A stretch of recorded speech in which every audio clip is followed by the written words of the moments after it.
Pilgrims, and today on Check Your Leader TV, what we're going to be talking about is a set of Western Gunfighter rules that I've been working on called I'm Your Huckleberry. Well, at least that's the name that it's working under at the moment. Why that? Well, it's a homage to my favourite Western Gunfighter film of all time, which is Tombstone. There's nothing really original in the rules, so I'll say that straight off the bat. And it's heavily influenced by rules authors like the Too Fat Lardies, their rule systems. As a matter of fact, there's a lot in it you'll see that's very similar to Too Fat Lardies. One, its initiative is card generated, and the actions that the gunfighters in this game can use are dice driven. Essentially, each gunfighter model gets 6d6. You roll the dice, and depending on what you've rolled, will dictate what kind of actions that gunfighter can do in his phase of play. So what's required to play a game of I'm Your Huckleberry? There's a few things. Obviously, you need some miniatures and you need a playing area. It's pretty self-evident. You need some type of measuring device I would suggest, inches. The rules I've written, I've used inches as opposed to metric. There's no reason why you can't alter this if you've got some personal animosity towards the imperial system. But there it is. You also need a playing deck of just a traditional card deck. Poker deck, playing card deck. You also need some D6, a minimum of 6. Normally 12 will suffice. And then obviously, like I stated before, the miniatures and some terrain. Now, not every gun battle in the West took place in Main Street, Dodge City, or Kansas City, or Tombstone, or Deadwood.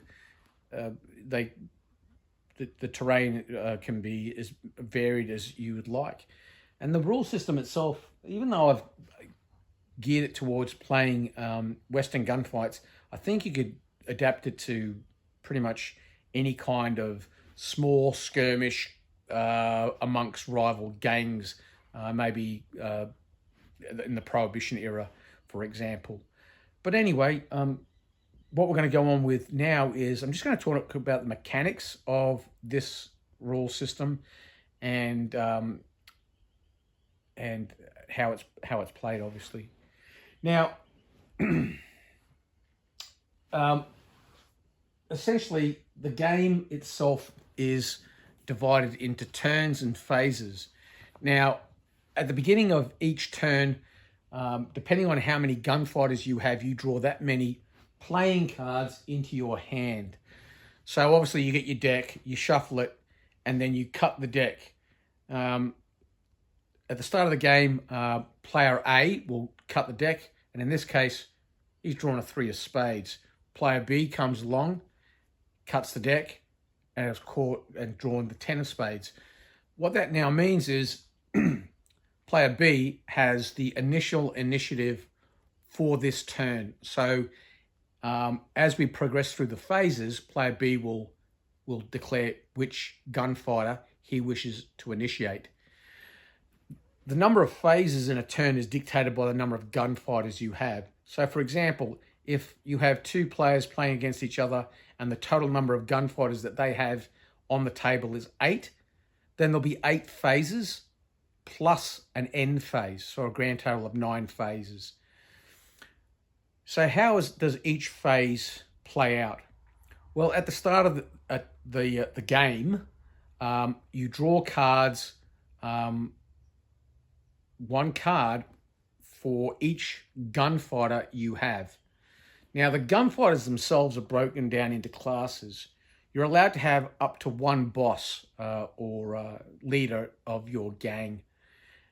You can also have gunslingers, which are sidekicks that are particularly good at slinging guns. So they're harder to shoot, and they shoot better. And then the third category is just a dude. These are just your standard gunfighters.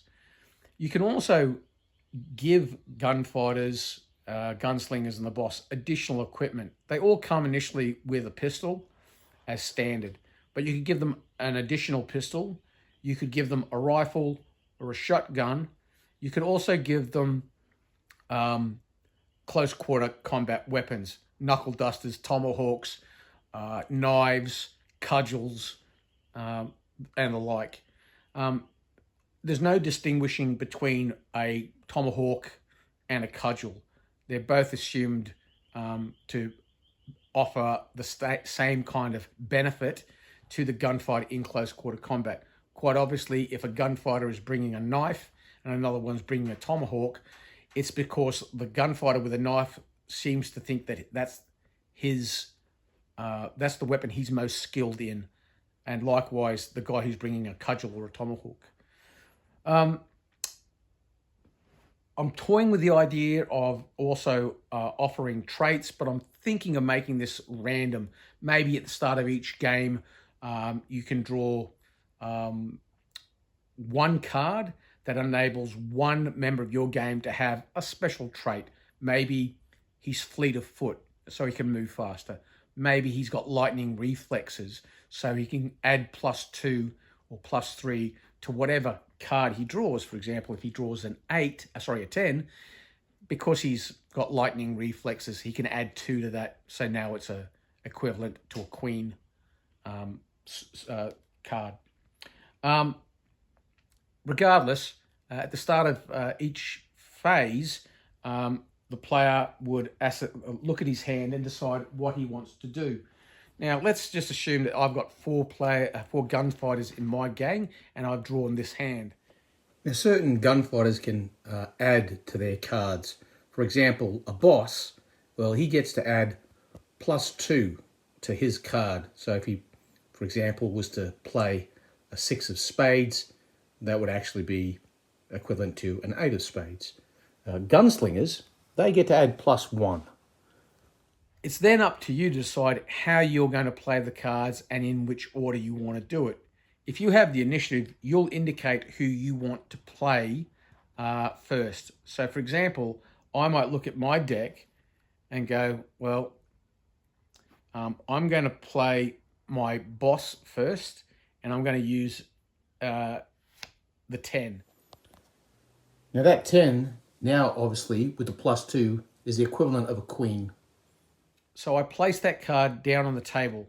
My opponent, who looks at his cards, and let's say he also has, just to be different, let's say he's got 5 guys in his game, and he has the following: the king, the 4, a joker, a jack, and a queen. Now, he then decides which card he wants to play. Now, he might go, you know what, I really want to have the initiative in this first turn, so I'm going to play the king, and I'm going to use it with my gunslinger. So he'll play that card. Both cards are laid down on the table, and then when the player with the initiative says draw, the cards are flipped. So once they're flipped, we can now see that the 10, who's now equivalent to a queen, is still beaten by the king. It was a good effort, but the king was just too good. That gunslinger, therefore, will have the drop on the boss. Once we've determined who has the initiative, that gunfighter with the initiative, we roll 6d6. That's resolved, and then if the opposing player, gunfighter, in this case the boss, if he's still standing, and he could well be because he might not have been the target of the other player, he then rolls his 6d6, and he goes from there. So what do the 6d6 enable you to do? Well, if you roll a 1, you can move. Each gunfighter rolls 1d6 for each 1 that he holds, and that's how many inches he can move. You can also use the one to climb one level, ascend a ladder, for example, or perform some kind of skill action, crack a safe, open a door, etc. If he rolls a 2, he can use that to acquire a target or to recruit. Now, to acquire a target, that's automatic if the target is in the open and has used less than 3 movement dice. But if the target that the gunfighter wants to acquire is hidden crouching behind a stack of crates, then he's going to have to roll a 2d6 to acquire that target. Recruiting, that's basically you can use a 2 to, if you're in base-to-base contact with a non-player character, you can attempt to convince or coerce that non-player character to join your gang. 3 is an aim, and that just improves your ability to hit the target. 4 is a shoot. 5 is reloading. A pistol can fire 3 times, as can a rifle. Shotguns can fire twice. And 6 is a wild dice. And that wild dice basically it can be used in a multitude of ways, and multiple 6s have other impacts on the game. The main use of the 6, however, is to simply convert it into another dice that you might be in desperate need of. Anything from a 1 to a 5. There is an important variant in regards to cards, however, and that is the use of the Joker.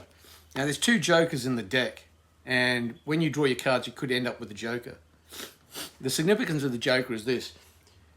You can play this at any time during a phase, but it's a bit of a wild card. Basically, what happens is if you say you play the Joker.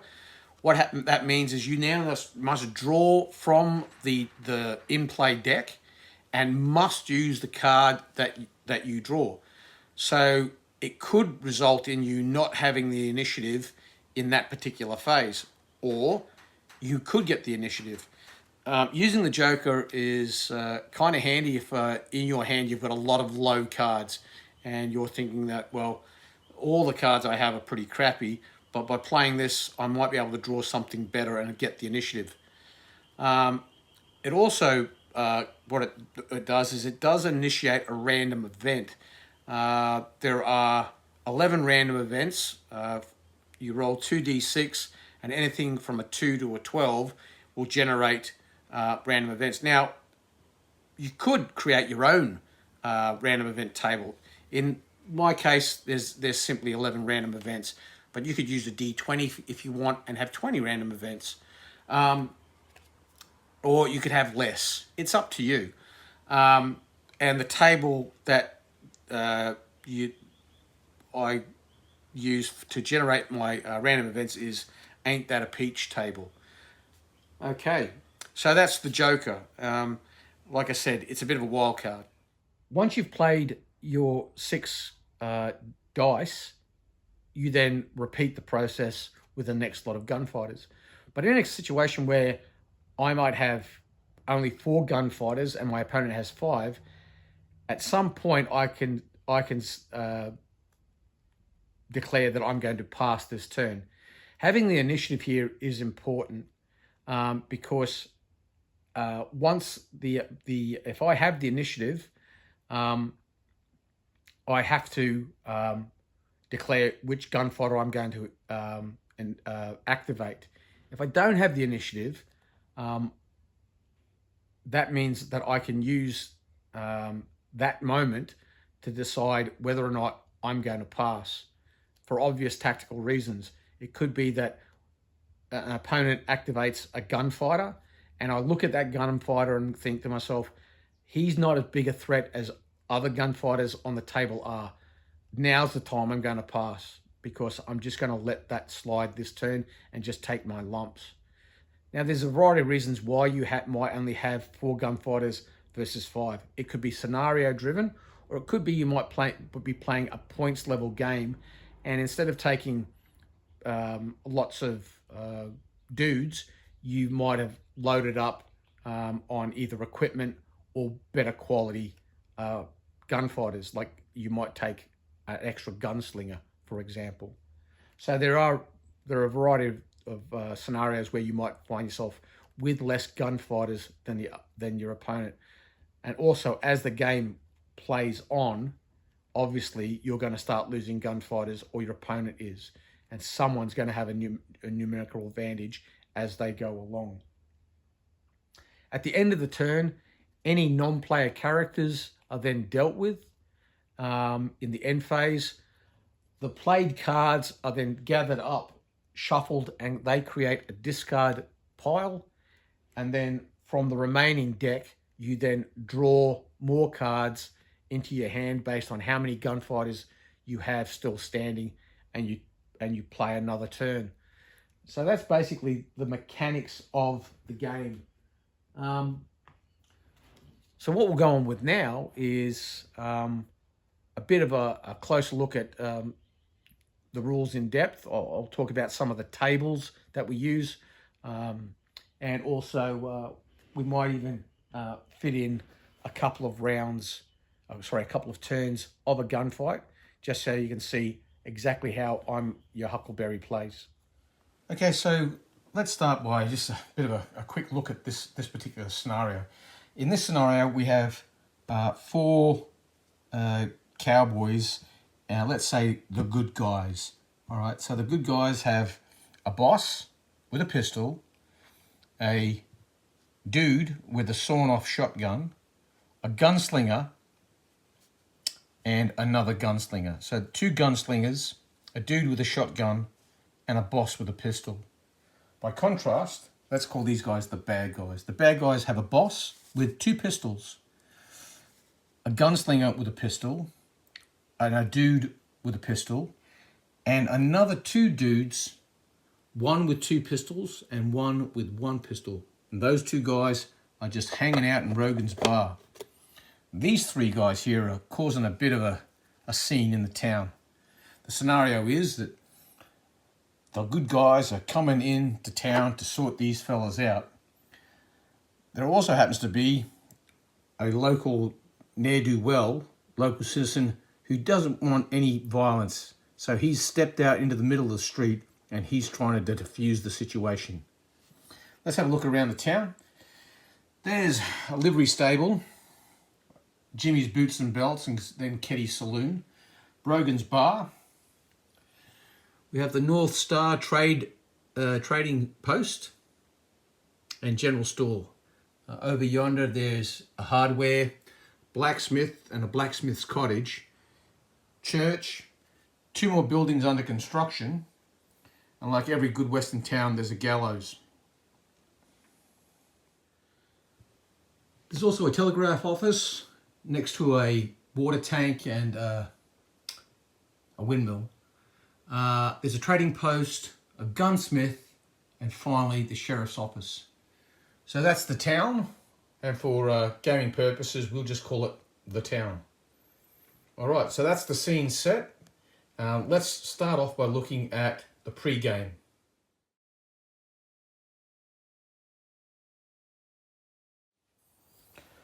Okay, so the game starts initially with grabbing a playing deck and shuffling it. I've already shuffled this.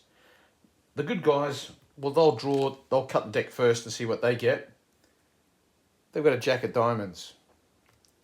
The bad guys, 4 of diamonds. So the good guys are going to go first. Now, we shuffle the deck again and we deal out the cards. 5 for the bad guys, 4 for the good guys.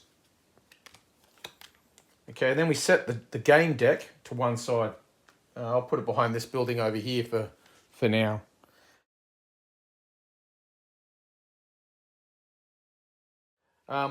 Now, the way you can play solo is you just draw the cards blind. So that's what we're going to do. So the good guys have the initiative. So they're going to start with the boss. The way it works in the game is he simply places his card down. They're going to initiate with their gunslinger, Johnny Ringo. Draw. Okay. The boss has a +2, 7, 8, 9. Johnny Ringo has a +1 because he's a gunslinger. Anyway, he wins. So Johnny Ringo is going to go first. Okay, so we've worked out Johnny Ringo. He has the initiative for this phase. So what we do is we roll 5d6. 3 and a 3, a 1 and a 1, a 2 and a 4. Okay, so what's he going to do with that? Well, he's got multiple options there, and you can add dice up until they equal 5. So what's he going to do? Okay, so what Johnny's done is he's taking a 2 and a 1, and he's created another 3. So that gives him 3 aiming dice. So he's going to aim 3 times and then shoot and then move. Okay, so that's going to be a +3 in addition to all the other modifiers that he has. But wait, Johnny Ringo's only armed with a pistol, and a pistol only has a maximum range of 12 inches. Now, there's no pre-measuring in this game, but I'm just doing this to illustrate the point. He could look at that and go, well, I think that's over 12 inches away. So actually, I'm going to have to use the 1 and move first. So he takes the 1 and he rolls a 5. So he moves 5 inches down range. So 18, 5, 13. And that brings him to, well, just inside 12 inches. So he can shoot. But he's moved once to get there. So that's going to be a -1. So what are the considerations for shooting? Well, weapon range is obviously 1, so he's within 12 inches. So pistols, 0 to 8 inches is close range, and up to 12 inches is long range. Okay, and he can shoot 3 times before he needs to reload. So what we need to do now is see if he can acquire the target. He's stationary and in the open, so he doesn't have to, that's automatic, so he doesn't need to use the 2. So he can go straight into shooting. So we now go to the roll to hit.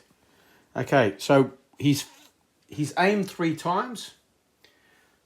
And these are the plus. Now he needs to roll 2d6 and score an 8 or more to get a hit. So what are the pluses and minuses? He gets a +1 for each aim dice. So that's +3. A +2 if he's a boss or a gunslinger. So that'll take him up to a grand total so far of +5. +2 for a shotgun at close range? No. +1 for close range? No. +1 for previously hitting the target? No. +2 for firing a rifle with a scope at long or extreme range? No. The negatives are -1 for each d6 of movement. So he moved once, so now he's at a +4. -1 if he's under fire, so no one's shooting at him. -1 for long range. Yep, that's what he's doing. So he's now at a +3. -2 for a rifle firing at extreme range. -1 for if he's lightly wounded. -2 if he's seriously wounded. -2 for shotguns at long range, and -1 for shooting at a gunslinger. Well, he is shooting at another gunslinger, so that's another -1. So he's only got a +2. So now he rolls his 2d6. He needs to get an 8 or better, but he's got a +2. And he's rolled a 10. Well, a 10 just flat is a hit. So even with the additions, he didn't need he got him anyway. He rolled a 10, so that's a hit. So now that we've determined that he's actually got a hit on him, now we have to roll on the result of a hit table. Okay, so on the ROH table, result of a hit, you simply roll 2d6. Now there's 2 results of hit. 1 if you're shooting at a guy on a horse, or 1 if you're shooting at a guy who's dismounted.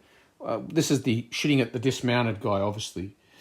Now, if you're shooting at a gunfighter on foot, you roll 2d6 and you add +1 if the guy who is doing the shooting is a gunslinger.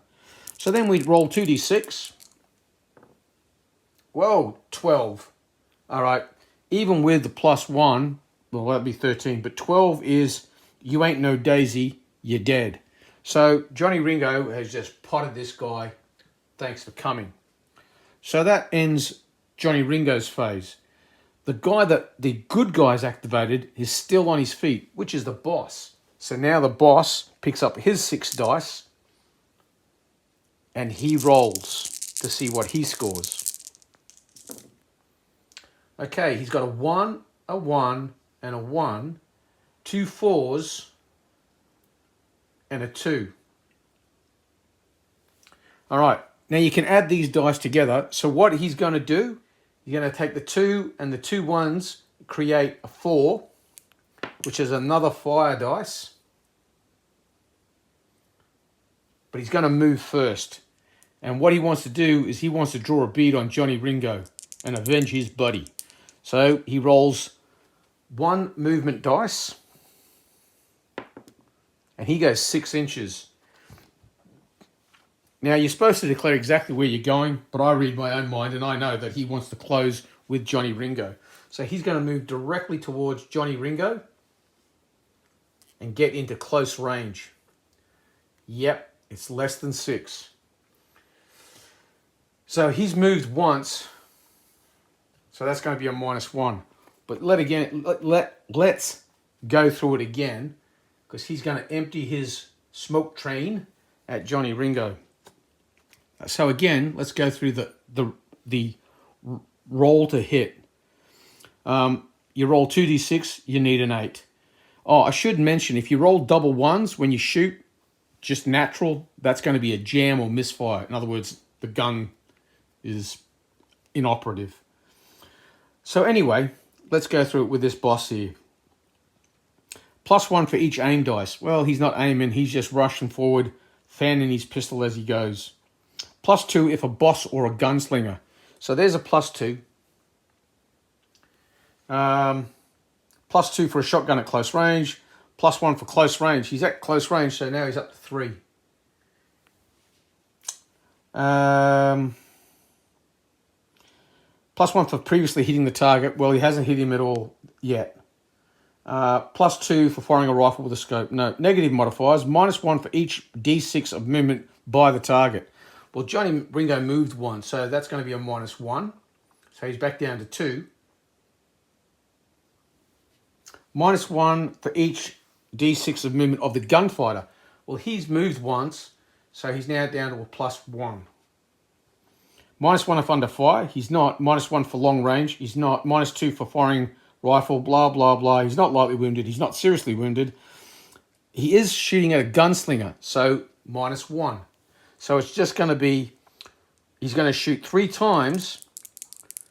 So let's see what he does with the first shot. Oh, he's jammed his pistol. Well, he's got himself in a bit of strife. So he's ran forward and he's got a jammed pistol. Well, no need to resolve his shooting any further. To unjam the pistol, he needs a 5, and then he has to roll on the unjamming table. Well, to unjam, basically it works this way. He has to use a 5, and he needs to roll 1d6, and he needs to get a 5+ to unjam. This decreases on each subsequent attempt. So if he had 3 5s, he could roll to unjam, and he needs a 5 or a 6. Second time, 4, 5, or 6. Third time, 3, 4, 5, or 6 to unjam the pistol. So that is the first 2 gunfighters taken care of. All right, and we can put a marker beside those guys to show that they've moved and they've been activated. And so the next one we're going to activate, let's see. Well, the good guys are going to activate their gunslinger, and the bad guys are going to activate their boss. So these are now in the discard pile. The good guys, the bad guys, draw. The good guy's gunslinger gets a +1. The boss gets a +2, but even with a +2, he doesn't have the initiative. So the good guys are going to go first, which is their gunslinger. So this fella here we're going to activate. So we roll the 6d6 for the gunslinger, and he's got a 5 and a 5 and a 5. a 1, a 2, and a 6. That's a pretty cruddy roll. So 3 reloads are not particularly useful. You're not going to be able to use 3 reloads in this phase. So he'll use one of them, but the other 2 will go. So he'll use the 1 to do a move. The 2 is no good to him. And the 6 he'll convert into a 4 so he can shoot. So he'll move, shoot, and then reload. So with that in mind, he declares where he's going to move to. He wants to shoot. He wants to shoot Johnny Ringo. So to that end, he's going to move directly forward so he can get a line of sight onto Johnny. Well, he's got a 6, so that's something. So he moves directly forward, and that places him at close range for a shot on Johnny Ringo. So let's see how that pays out. So he's used his 1 dice of movement, and he's got a 4 and a 5, so it's going to be 1 shot. That's all he gets at this. Let's go through the pluses, the minuses to hit. Okay, so the roll to hit, +1 for each aim dice, none of them. So he's got a +2 because he's a gunslinger, and he gets another +1 for his at close range, so that takes him up to 3. He hasn't previously hit the target. The negatives are he's moved 1d6, and so is Johnny, so that's a -2. He's also takes him down to 1, and he's also firing at another gunslinger, so that's another -1. So it's going to be a straight roll. So 2d6, and he's got a 9, which is enough to get a hit. So now we roll on the to hit table, and it's a +1 because he is a gunslinger. And that's a 4 all up. A 4 is a minor wound. So Johnny Ringo is sustained a minor wound. So who's next? Well, it's Curly Bill. So we roll Curly Bill's command dice, and he's got a 5, a 1, a 1, a 2, a 3, a 4, and a 5. All right, so Curly Bill's decided he's going to move, aim, fire, reload, and then move again. Now, he could have used the 2 and added to the 1 to get the second aim dice, but he's going to back himself on this because he wants to then move after firing. So he's going to discard that D6. So first of all, he's going to move. So he wants to shoot the opposing boss with the jammed pistol. He's rolled a 6, so that's a pretty good move, and it's going to get him within close range. Yep. Okay, so here we have Curly Bill, and he's going to shoot at the opposing boss. Obviously, he needs a 8 to hit. Double ones are jams. +1 for each aiming dice. Well, he's got one of them, so that's a +1. He's a boss. Yep, so that's another +2, so he goes up to 3. He's not got a shotgun at close range. He's got a +1 for being at close range, so now he's at 4. Now we go to the negative modifiers. 1d6 of movement for the target, and 1d6 of movement for himself, because he has moved once to get there, so that's a -2, so he's now down to a grand total of +2. He's not under fire, he's not at long range, he's not lightly or seriously wounded, and he's not shooting at a gunslinger, so he's got a +2. So a +2 to hit.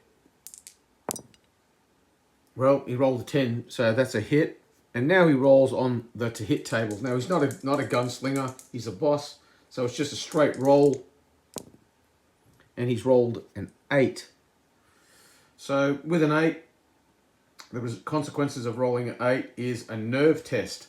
So the boss has to do a nerve test. So a round has basically, gone through his duster, and that's caused him to do a nerve test. Now the way the nerve test works is you just roll a single D6. He gets a +2 if he is a boss, or he has a boss within 6 inches. He gets a -1 if his friends are outnumbered. Well, he's outnumbered, so now he's only got a +1. So that's it. So he's got a +1. He rolls 1d6 with a +1, and he passes. So no problem there. Curly Bill now reloads, and he moves another 1d6. And with that, he's going to open up the range and get as far away from these other fellas, these people who are trying to kill him, as he can. He rolls a 4, and he goes straight back 4, which puts him back here. Furthermore, he's moved twice, so that's going to make him a little bit harder to acquire or hit. So now we move on to our third gunfighters for each side. So obviously for the good guys, they're going to activate the dude with the sawn-off shotgun, and for Curly Bill's side, they're going to activate Bluey at the back here. So they draw their cards and they flip. And we have a joker. Okay, now what this means is the good guys have to draw a card from the in-play deck, and that is going to be the new card that they'll be using. So it's a 5 of hearts. So they have the initiative. However, the joker indicates that we have to roll on Ain't That a Peach table. Now, like I said, my table consists of 11 different random events, and so I just roll 2d6, and then we go from there. And so, as you can see, these are the random events, and we've rolled a 7. Oh, you who nominate an enemy gunfighter who immediately moves 3d6 towards the nearest building. A rather delightful lady beckons him, and he must be gone. That gunfighter will forego his phase if not yet activated. Well, so there's Blue, and he can't help but notice this young lady over yonder. So as a consequence of that, he has to roll his 3d6.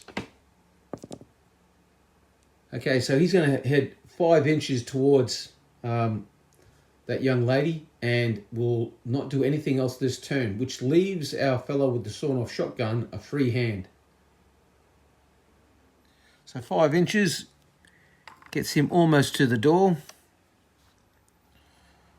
Okay, so that leaves this fellow here now to conduct his phase, completely unopposed. He'll roll his 5d6, and he's scored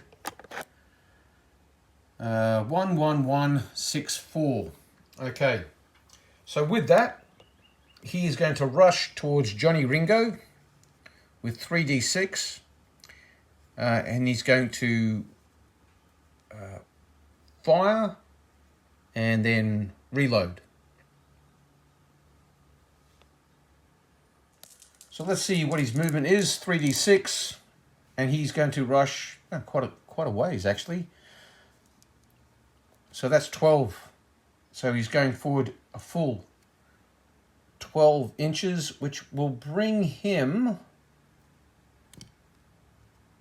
almost in contact with Johnny, but not quite. Now, if he had made base-to-base contact, that would have resulted in fisticuffs, hand-to-hand combat. And I can talk about that later, but essentially it's a process of opposed dice rolls. Each gunfighter starts off with a basic level of 5d6, with 6s causing hits and 5s negating hits, and 1 to 4 being nothing. But that's not the case. That hasn't happened. So he rushes up to Johnny Ringo. He's moved 3 times. So that's going to be a -3. But he has got a sawn-off shotgun.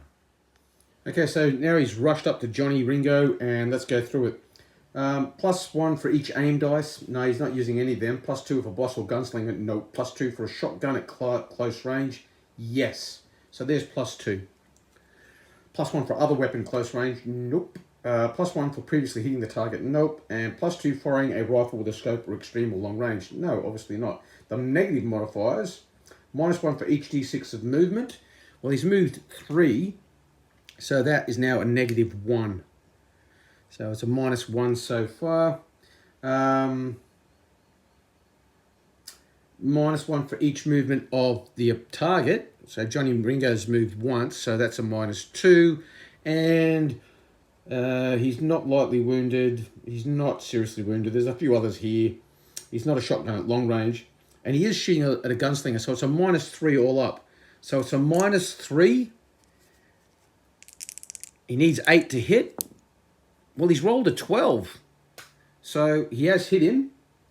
The result of a hit, he's rolled a 4, a minor wound. So Johnny Ringo now has a second wound. Now I also have one of these here dice. So for Johnny Ringo's wounds, I could roll this and go, well, his first wound was in the right hand, and his second wound was in the stomach. And I could keep track of that just for interest's sake, just to make things a little bit more narrative. But that's just something for you to consider. So that's those gunfighters taken care of. That leaves one card for the gunfighter on the good guy's side, who's dead, and so his card can't get played, and that just leaves the 2 other gunfighters for the bad guys. And you could simply say, I'm going to initiate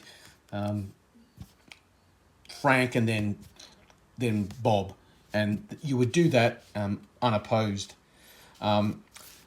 So that's a turn. At the end of the turn, you then move non-player characters. They're just moved randomly. So you have a direction dice. You roll 3d6, and you would just go around the random the non-player characters. Let's say, for example, this fella here. Okay, he would move 7 inches, and then I would roll the direction dice, and off he would go 7 inches in that direction, and so on and so forth for all the non-player characters on the table. Once that's done, we then get the deck. We simply cut again. Good guys, 9 of spades. Bad guys, 3. So the good guys have the initiative again. Now, just one last thing I should have pointed out with initiative. The good guys can pass the initiative if they want. There's nothing saying that they have to take the initiative. They could say, I'm going to pass initiative to you. You have the initiative for this turn. And then we launch into the phases again. Now, we'll discuss one last thing before I wrap it up. There is an option for dodging. I call it buckling for dust in the rules. Basically, it's basically, if you've ever played Dead Man's Hand, it's called it's referred to there as ducking back, I think. Regardless, if a gunfighter has his phase and he moves towards a target, or he wishes to, he doesn't even have to move towards, he just simply says, I'm going to engage this fella here. The owner of this model can say, okay, I'm going to buckle for dust. Okay, and then what that means is he's going to forego his phase, so he doesn't get a phase in this turn, and attempt to dodge out of the way. It's not automatic. You roll a d6, and there are certain modifiers, and you have to achieve a 5 or a 6. Bosses and gunslingers are more likely to pull it off. If the assailant is outside pistol range, you're more likely to pull it off. If the assailant is inside pistol range, or if your guy is wounded, it's less likely that he'll pull it off. but the option's there. But it's not guaranteed, and so he can say, I'm going to buckle for dust. He rolls his dice. If he passes, he can move 3d6 in any direction that he wishes. If he fails, he stays where he is, and he still foregoes his phase, and so he's sort of like just paralyzed with fear, or is taken by surprise, and then he has to suffer the consequences of attempting to dodge rather than standing his ground and fighting back. Okay, so that's I'm Your Huckleberry. There's a couple of things I should touch on that we didn't cover in the game, or wasn't in the little walkthrough then, because they didn't eventuate, which was surprising. And that is the situation where you roll multiple sixes in a gunfighter's phase. So, what are those? What can you do if you have multiple sixes? If you have double six, you can declare that your gunfighter is going to go into Overwatch or keep his powder dry. So basically, you have a situation where a gunfighter, you roll your d6, you get 2 sixes and whatever. You can say, okay, I'm going to go on Overwatch. You leave your 2 d6 beside him, or a marker indicating that he's now on Overwatch, and you withdraw the other 4 d6 and discard them. At any point, you can now interrupt another gunfighter, but you can only roll 4 d6 because you've used 2 to be on Overwatch. You roll your 4 d6, and then you conduct your action. If you roll a 666, a boss can recruit a bystander. This can be done at any point in the boss's turn, but unlike using a normal 2, the boss doesn't need to be in base contact. He just needs to be in line of sight of that non-player character, and then basically you just go through that non-player character recruitment process. If you have 4d6, this is an interesting one. He ain't dead. One of your dudes who you thought was dead isn't. Seriously wounded. He gets back to his feet screaming, I got you now, you son of a... 5d6, you end the turn. At the beginning of the next turn, you, the person who rolled the 5d6, you get to draw an extra card, and then you discard the one that you don't want at the end of the turn. So you hold on to that card throughout the whole turn, and then you discard it at the end of the turn. 6d6, if such a thing can happen. It's a combination of 4 and 5. One of your dudes or a gunslinger who you thought was dead isn't. Seriously wounded, he gets back to his feet screaming, I got you now, you son of a... In addition, end the turn. At the beginning of the next turn, so the turn ends there and then, any players not activated, they don't get to activate. Non-player characters do their random movement. And then at the beginning of the next turn, you draw 1 extra card, then you have gunfighters, and you discard the surplus card at the end of the turn. I think that's pretty much covers I'm Your Huckleberry. Awkwards, I just found out a couple of days ago that there is a Facebook page for What a Cowboy. So obviously some guy somewhere has put together, or is putting together, a Western Gunfighter set of rules using the water tanker engine. Well, there you go. That's exactly what I've done as well. I started on this about a month ago. So these rules are not, I Ain't a Huckleberry is not out to be in direct competition with any other set of rules, and I suspect What a Cowboy will be far better than anything I've produced. So I'm looking forward to them coming out.